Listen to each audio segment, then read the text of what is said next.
यह कहानी एक राजा और एक बौद्ध भिक्षु के बीच की है। यह कहानी की शुरुआत एक परेशान राजा से होती है। राजा ज्यादातर ही परेशान होता था। वह राजा अपने मन को शांत करने का बहुत प्रयास करता, पर उसका मन शांत नहीं हो पाता। वह अपने राज्य के बड़े बड़े विद्वानों को अपने महल में बुलाता और उनसे उपाय पूछता। लोग तरह तरह के उपाय बताते, पर राजा को इससे कोई भी लाभ नहीं होता।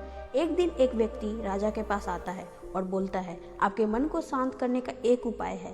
राजा उस व्यक्ति की बात सुनकर बहुत खुश हो जाता है और उस व्यक्ति से कहता है, यदि तुमने ऐसा कर दिया तो मैं तुम्हें इतना धन दूंगा जितना तुम मुझसे मांगोगे। वह व्यक्ति राजा से कहता है, आपका मन मैं तो शांत नहीं कर सकता, पर एक सन्यासी है जो आपका मन शांत कर सकता है। वह कोई आम सन्यासी नहीं है, वह बहुत पहुंचा हुआ सन्यासी है। आप उससे एक बार अवश्य मिले, वह आपकी समस्या का समाधान अवश्य करेगा। राजा उस व्यक्ति से कहते हैं, कहाँ मिलेगा मुझे यह सन्यासी? वह व्यक्ति राजा से कहता है, यहाँ से कुछ दूर जंगल में उसकी एक छोटी सी कुटिया है। राजा अपने कुछ सैनिकों के साथ उस सन्यासी के पास पहुँचता है। बौद्ध भिक्षु से कहता है, मैंने सुना है कि आप बहुत पहुँचे हुए सन्यासी हैं। बौद्ध भिक्षु राजा को अनदेखा सा कर देता है। राजा सोचता है कि शायद बौद्ध भिक्षु ने मुझे नहीं सुना। राजा फिर से कहता है, मैंने सुना है आप बहुत पहुँचे हुए सन्यासी हैं, क्या आप मेरे समस्या का समाधान कर सकते हैं? बौद्ध भिक्षु राजा का कोई प्रश्न का उत्तर नहीं देता। राजा मन ही मन सोचता है कि बौद्ध भिक्षु उसे कोई उत्तर क्यों नहीं दे रहा है। राजा फिर से वही प्रश्न दोहराता है। राजा बौद्ध भिक्षु से पूछता है, क्या आप मेरे मन को शांत कर सकते हो? बौद्ध भिक्षु मुस्कुराते हैं और राजा से पूछता है, तुम्हारा मन अशांत क्यों है? राजा कहता है, वैसे तो मेरे पास कोई भी चीज़ की कमी नहीं है। धन मेरे पास इतने हैं जिसका मुझे खुद अंदाजा नहीं। सभी सुख सुविधाएं हैं, लोगों के मन में मेरे लिए आदर है। मैं बहुत दान पुण्य भी करता हूँ, पर बस एक चीज़ की कमी है मेरे अंदर, मेरा मन अशांत रहता है। यदि यह कभी कभी शांत भी हो जाता तो यह फिर से अशांत हो जाता। क्या आप मेरे मन को शांत कर सकते हो? मैं बड़ी आशा लेकर आपके पास आया हूँ, बाकी तो मैंने सब उपाय कर लिए, बस आप ही मेरी अंतिम आशा है। बौद्ध भिक्षु उस राजा से कहते हैं, बिल्कुल मैं तुम्हारे मन को शांत कर सकता हूँ। राजा बहुत खुश हुआ। राजा कहता है, उसके लिए मुझे क्या करना पड़ेगा? बौद्ध भिक्षु ने कहा, कल सुबह मेरे पास आना और ध्यान रहे कि अकेले आना। राजा कहता है, ठीक है, मैं कल सुबह आपके पास आ जाऊंगा। बौद्ध भिक्षु कहते हैं, पर एक बात और ध्यान रहे, अपने अशांत मन को अपने साथ लाना। राजा सुनकर चौंकता है और सोचता है, यह कैसे बातें कर रहे हैं। राजा कहता है, आपने क्या कहा? कृपया एक बार दोहराए। बौद्ध भिक्षु कहते हैं, तुम कल सुबह जल्दी आना और अपने अशांत मन को साथ लेकर आना। कहीं ऐसा ना हो कि तुम्हारा अशांत मन तुम्हारे महल में ही छूट जाए। राजा सोचता है, यह व्यक्ति पागल तो नहीं, पर क्योंकि अब राजा के पास कोई ऑप्शन नहीं थे, इसलिए वह सोचता है कि ये भी प्रयास कर लेना चाहिए। अगले दिन राजा अकेले सुबह सुबह बौद्ध भिक्षु के पास पहुंचता है और कहता है, मैं आ गया।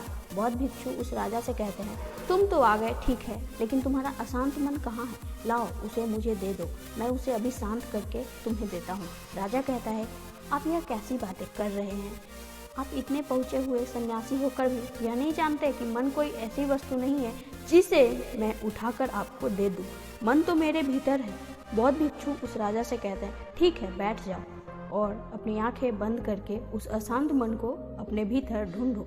राजा अपनी आंखें बंद करके उस अशांत मन को अपने भीतर खोजने का प्रयास करता है। बहुत देर आंख बंद करके बैठे रहने के बाद बौद्ध भिक्षु राजा के कंधे पर हाथ रखते हैं और कहते हैं, आंख खोलो।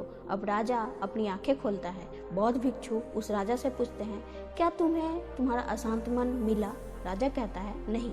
बौद्ध भिक्षु राजा से कहते हैं, कोई बात नहीं, अब कल आना, आज के लिए इतनी खोज पर्याप्त थी। राजा अपने महल चला जाता है। अगले दिन सुबह राजा फिर बौद्ध भिक्षु के पास आता है और वैसे ही करता है जैसे कल किया था।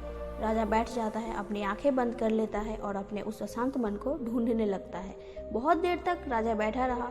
बौद्ध भिक्षु फिर से राजा के कंधे पर हाथ रखते हुए कहते हैं, क्या तुम्हारा अशांत मन मिला? राजा बड़ी शांत आवाज में बौद्ध भिक्षु से कहता है, नहीं। बौद्ध भिक्षु राजा से कहते हैं, कोई बात नहीं, आज के लिए इतना ही पर्याप्त है, अब कल आना। अगले दिन सुबह राजा फिर बौद्ध भिक्षु के पास आया और वैसा ही किया जैसे कल किया था। राजा बैठता है और वैसे ही करता है। फिर से बौद्ध भिक्षु ने राजा के कंधे पर हाथ रखकर उसकी आंखें नहीं खुलवाते। राजा बस अपनी आंखों को बंद करके बैठा रहता है। काफी समय बीत जाता है। बौद्ध भिक्षु राजा के पास ही बैठे रहते हैं। पूरा दिन बीत जाता है, पूरा रात बीत जाता है, पर राजा आंखें बंद करके अपने उस अशांत मन को ढूंढ रहा होता है। अगले दिन सुबह राजा की आंखें खुलती है और जैसे ही राजा की आंखें खुलती है, राजा अपने सिर को बौद्ध भिक्षु के चरणों में रख देता है और कहता है, मुझे मेरा अशांत मन तो कहीं नहीं मिला, पर वह शांति जरूर मिल गई जिसकी तलाश में मैं अब तक भटक रहा था। उस राजा की तरह आप भी अपने मन की शांति को कहीं बाहर खोज रहे हैं। वह शांति कहीं बाहर नहीं, वह आपके भीतर ही है, बस आपको उसे ढूंढने की ज़रूरत है। दोस्तों, आपको यह मोटिवेशनल स्टोरी कैसी लगी कमेंट करके ज़रूर बताना। अच्छी लगी तो लाइक कर देना एंड चैनल को भी सब्सक्राइब कर देना।